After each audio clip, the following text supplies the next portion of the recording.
Bonsoir à tous. Au cours d'un film documentaire dévoilé la semaine dernière à Rome, le pape François a désigné les homosexuels comme étant les enfants des dieux qui ont droit à une reconnaissance légale au niveau de l'État. Inconcevable, cette union immorale de personnes de même sexe est bien l'acte abominable qui était à la base de la destruction impitoyable des Sodome et Gomorrhe dans la Bible et qui aujourd'hui constitue un signe avertisseur non négligeable pour l'épouse de Christ.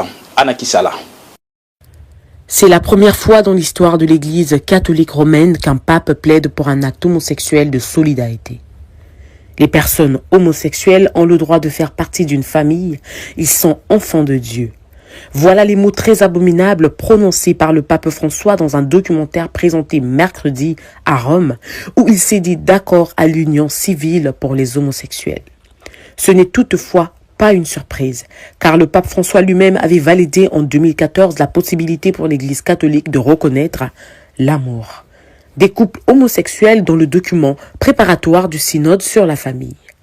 Mais cette perspective n'avait pas reçu un nombre suffisant de voix pour être reconnue comme une proposition synodale. Lorsqu'il était archevêque de Buenos Aires, le souverain pontife a soutenu l'union civile pour les couples homosexuels comme alternative au mariage religieux entre personnes du même sexe. Cependant, devenu pape, l'Argentin se prononce publiquement aujourd'hui en faveur des unions civiles au mépris même de la Sainte Bible qui condamne avec fermeté ces relations immorales. Que dirons-nous? N'est-ce pas là le signe crucial qui nous pointe à la fin des temps?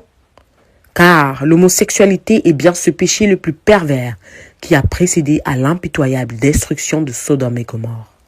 Quel temps vivons-nous? Levons la tête, car le jour de la rédemption est réellement proche. Voilà, la rédemption est réellement proche. Merci Anne.